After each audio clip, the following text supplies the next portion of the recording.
Hey everyone, I thought I would give you a garden update on this beautiful rainy day.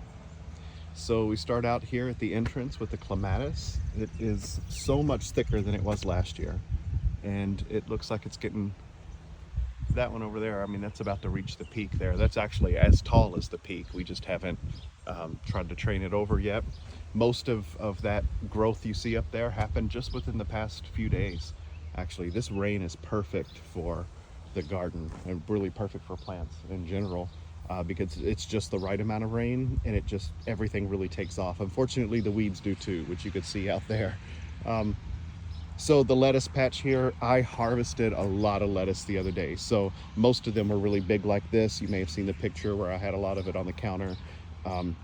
But I harvested a lot of it yesterday. So these are actually, some of this is the replacements that you see. These are romaine, and you can see the size difference. So as I pull lettuce, I try to immediately replace it so that I have lettuce at different stages of growth, so that not all of it is too mature at one time. I'm actually going to cover a lot of this with shade cloth in the coming week when it gets hot, because it is just too hot for lettuce right now. The best time for lettuce is in early spring or in the fall when the temperatures are cooler. As usual, I've got my cucumbers. They're coming along back here. I did a little bit of trimming the other day. You can see I have the yellow sticky traps. I'm trying to get ahead of the cucumber beetle that comes along every year. Last year we just had such an infestation that I wasn't messing around this year. You're going to see a lot of those as we go along.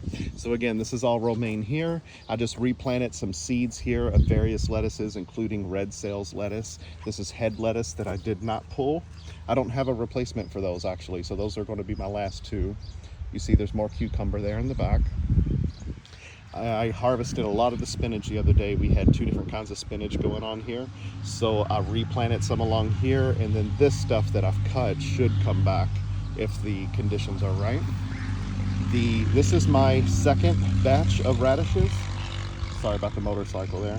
This is the second batch of radishes, and you can see they're coming along nice. I'm very happy with those. We got a ton of asparagus this year, and this is what I always let grow up at the end of the season and just go to seed. If I really got down in there, you can see there's actually more we can take, but I don't know, we don't eat that much asparagus for me to get down in there and really get into the weeds for it. The carrot patch is just looking wonderful. These cucumber plants that were from my first planting, they really bounced back from the weather that was too cool. I got a couple flowers here. That's what that is. That's not a weed. These are flowers. But anyway, look, the carrot patch is coming along nicely. I've talked to you before about how I did replant some, and you could see those coming up here and then over here. I did that after it washed out. So that's why I have two different stages of growth in this little patch. We've got some purple petunias back there. These are more carrots. And look at the amazing growth of this patch here. That is just beautiful. I'm very, very happy with that. As we move along here, what in the world did I plant here? Whatever I planted here is coming up. What in the world was that? I forgot to put out a sign. This is why you always mark it. I think I'm going to remember, and then I don't. So this would be a nice surprise to see what in the world is actually going to come up here. I don't know if they're lettuces, if they're parsnips. Wow, I cannot believe I didn't put up a sign. But regardless, look at that. That's still fun, and it's going to be fun for me to try to determine what it is. I'm almost thinking it might be spinach. Here we start the pepper, the spicy pepper. So we have habanero. Then we move into serrano. Still got cucumbers going in the back there, different stages. What did I say? Serrano. Okay. Then we have cayenne. These are going to be flowers back here. I cannot remember what kind. Sorry. Excuse me. So we have cayenne peppers here. Still more cucumbers in the back. Then we move into a small patch of garbanzo beans. I grow those more for fun. Garbanzo beans are not that expensive. I don't put that much, dedicate that much space to it, but they're fun to grow. That way you could make a batch of hummus or something like that. And this is a thick patch of chili beans. I normally did them out there in the main garden. However, because of the way that they grow, I thought I might maintain it better if it was up higher and easier for me to reach. So this year I just did a smaller patch in the raised bed. Here we have banana peppers. Banana peppers come in more than one variety. Sorry, the four-wheelers and stuff keep going up and down the road. It's a perfect day for that, so the kids are out playing. Banana peppers come in sweet or more spicy varieties, and this is the sweet variety over here. And then we go into all of these plants here are no heat jalapenos. They're just at different stages of growth. Again, more cucumbers in the back. You can see the difference between the second planting versus the first planting that bounced back after the cold really did a number on it. On this side, we have Roma tomatoes. I put them on the front of the beds this time, and I did that because last year we noticed that the best tomatoes we had were the ones that grew over the edge. So the ones that drape over the edge, those were the best tomatoes. So I put all of those in on this side, and then this entire row back here is of no heat jalapenos, which we really enjoy. So I'm growing a lot of those this year. Another cucumber plant back there doing good. Got more flowers over here, blueberry plants. If you didn't catch my last video, I was wrong. Previously, I told you all that that one was dead, but as you can see, it is coming back with some life. So I don't think it's doing that great, but I'm not gonna pull it up. I'm gonna give it a chance and let it keep going, see if it'll bounce back. But the other two plants are doing pretty good. Along here, we have, these are acorn squash. I have yet to tackle this bad boy. This is a grapevine. I have another grapevine over there that I have to tackle, and I've not done any trimming. I have to read up again on how to do that because I tend to forget stuff like that. So I have to constantly read up and make sure that I'm not doing something wrong. So one day, maybe even today, I might come out here and start separating some of those vines and getting them trained the way that I want to. So again, another grapevine there. Yellow straight neck. And then over here we have butternut squash. And then you can see we've got quite a bit of spaghetti squash over here with a little patch of sunflowers back there. More sunflowers along the wall here. Strawberry patch. You can see this big hole here. I had a plant here that I thought was a strawberry plant because it looked so similar, but it was not. So I actually pulled it out. So that's what that hole is from. We have garlic chives. We have two different kinds of kale here. This one is called, I think it's called blue curled scotch, and it's ready to take. Look how beautiful that is. We're probably going to harvest some of that today or tomorrow. And then I have this coming up next. This is black magic kale. So it's small. You can take it at this stage, but it gets quite a bit bigger. Two different kinds of parsley, Italian parsley, and I think it's called curled parsley. We have a few more petunias in the back there, the purple ones. Here we have English lavender. This is last year's plant that came back, and this is a new plant this year. I've got flowers that have yet to bloom back here. One oregano plant, one rosemary. This is a stevia plant, and that is just amazing. When you pull that leaf off there and chew on it, it is so sweet and so good. I'm really surprised I left any leaves on it at all, honestly. Every time I come out, I grab a couple of them. Back here is dill, and you can see it's bolting. I need to cut those off or let it go to seed. I need to decide. And then over here we have cilantro, which I will not touch. Nasty, nasty plants. I only have these plants because I'm married. If I wasn't married, they would not be allowed in my garden. More of those purple petunias. Look how great they are. And then the chives here. So I had a much bigger patch of chives here, but when I added more dirt, it kind of drowned out a lot of it. So I'm letting all of this go to seed so that next year it'll be even thicker. And then we'll start over here at the main garden bed. The onions are doing really good. I could be pulling these right now, but we actually still have a handful left from last year, so we haven't needed to pull any.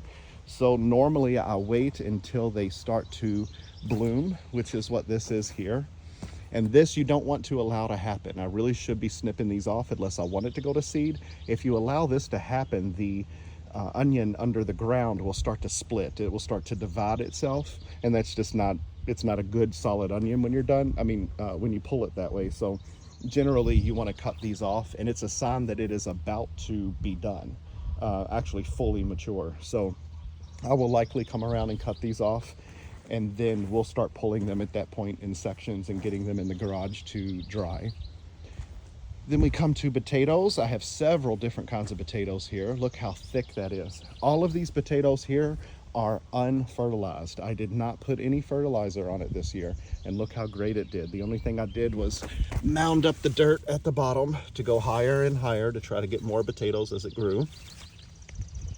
And as you could see, it's been a great year. I have no pesticides or anything on there, and as you could see, most of the leaves are in great condition. I've had nothing really attack it in any major way. You can see that there is some damage, but that's normal. That's part of life, and I'm perfectly okay with that. Then we have cabbage. I have it on my list. I'd like to stay ahead of the game this year and get out here and trim some of the lower leaves before they start to rot. Normally what I do is I'll just come around and take the ones that are at the very bottom and then leave the next layer. And then the next time I trim, I will take the ones at the bottom again. But as you can see, they're just starting now to form the heads in the middle. So this is where it's really going to get exciting. And you could actually start to see the cabbage heads forming. I have two different kinds of cabbages here. There's early and late. I think it's called Dutch. I can't remember the name of it really, but here's a great example of what why I need to be trimming them now. You can see this does have some insect damage. So after the rain and everything's done, I may come through and spray some neem oil on it and then trim off the bottom ones like I was telling you. Over here starts the tomatoes. I've got 4 tomato rows of all different kinds. I will spare you talking about each one of those. We have zucchini on the end. They're just now starting to take off. Zucchinis like heat, and it's been so cool that they've stayed small for a long time. That tomato plant right there is doing really good. This one's called Mr. Stripey. It's the only really fun tomato I have this year. All the others are tried and true, the ones I know for sure produce good tomatoes that we like those down there are called Mountain Fresh. They always do really good for us. Like Early Girl, I always do a lot of those. Those are just classic tomatoes that do really good. All right, over here, this just kind of turned into a mess. I planted corn on both sides. For some reason, I only have, I think, 3 stalks of corn coming up on this side, maybe just 2. And then it all came up over here for the most part. I planted it in paper, which I don't think I will ever do again because of the low germination rate. And then at the end here, I have 2 pumpkin plants started. These are moonbeam, so these will produce a white pumpkin, a smaller white pumpkin. Down through this way, we have broccoli and cauliflower, and you can see the cauliflower is looking really good right now. So that one there is pretty small. So even though these plants are small, this variety produces a small plant. So this is not like the big giant ones that I grew last year. And then over here we start with the broccoli, which I've already harvested, all of the broccoli. So what you're getting is the second round where it produces the little stalks from the main cutting that you took. So like over here, you can see them starting. So this here in the middle, this is where I took the main stalk. And then once you do that, it will put these babies out the side, usually 3 or 4 of them. That's what that is there too. All right, over here at the ends, sorry, I keep switching sides on you. This is watermelon here at the end. This is a seedless variety. Everywhere you see orange, that's the pollinator for the one in the front that will produce a seedless watermelon. So first time growing a seedless variety, so we'll see how that goes. Let's step back over here. Now we have more spicy peppers. So these plants over here are ghost peppers. Then we have a whole section here of jalapeno. And then here, the taller ones you see, these are poblano. And then these few right here in the middle, this is my first time growing these are Tabasco. And then all of these here are Anaheim, which are one of my favorite of the spicy peppers. They're on the mild side, but they're really good. Here, this whole section, we have bell peppers, and they're looking good. Oh, one note about these, the spicy peppers, they do not look good. And if you have a look at the leaves and everything, from all the reading I've done, from what I can tell, is that I didn't do anything wrong with the planting or anything like that. This is from the weather. So spicy pepper plants are generally considered tropical, so they really like the heat. And if look at the damage there. That's not from an insect. I looked it up and just cannot find anything. It's just the general health of the plant is what it seems like from the weather. So again, they're tropical plants. They really like the heat. If I had a greenhouse, I would have left them in the greenhouse and not planted them out until the daytime temperatures were consistent. So I think that they'll bounce back. I hope they do. They just look really bad right now. But now that the weather's starting to get warmer, I'm starting to see some growth out of some of them. I'm really hoping that the new leaves and everything will take the place of these old damaged ones. So we'll see how it goes. All right, those were the bell peppers down here, and then over here I planted more cabbage. Sorry, these are cabbages over here. And then you'll see I have, excuse me, a couple of rows of corn over there. Hard to see with the weeds. With the rain, the way it's been, a lot of these I actually weeded yesterday, so a lot of these you see are just here laying on top of the ground. But with the rain the way it is, a lot of them will reroot. Like they'll just keep going, even laying sideways. So what matters to me now, I used to care a lot more about weeds and trying to keep it weed free, trying to keep that image going. But now I just make sure that they just don't get thick enough, that they're taking too many nutrients from the actual crops that I want, that they don't get too tall. Trying to keep a garden weed free is just a mess. You're disturbing the soil too much. You end up moving the good bacteria around too much and killing it. And it's not a good thing. So I'm trying to live in a happy medium. This is a small batch of chili beans over here. At the end, over here, we have pole beans. So these are like green beans. And then we have cucumbers over here. And I think I may have explained in a different video, these are supposed to be bush cucumbers, but they never grow like a bush. Every year I've had it. So I don't know if the place that sells it to me doesn't really know what a bush cucumber is, or if that's just how bush cucumbers are. But I really can't tell a difference between this variety and the normal varieties that grow like a vine. So yeah, I think I've showed you everything. Everything looks good. I'm very happy with the garden this year. This cool weather, although like I said, it doesn't do so well with the spicy pepper plants, the more tropical varieties. We had a great year for broccoli, cauliflower, and onions, potatoes, herbs, tons of lettuces. They all love the cool weather.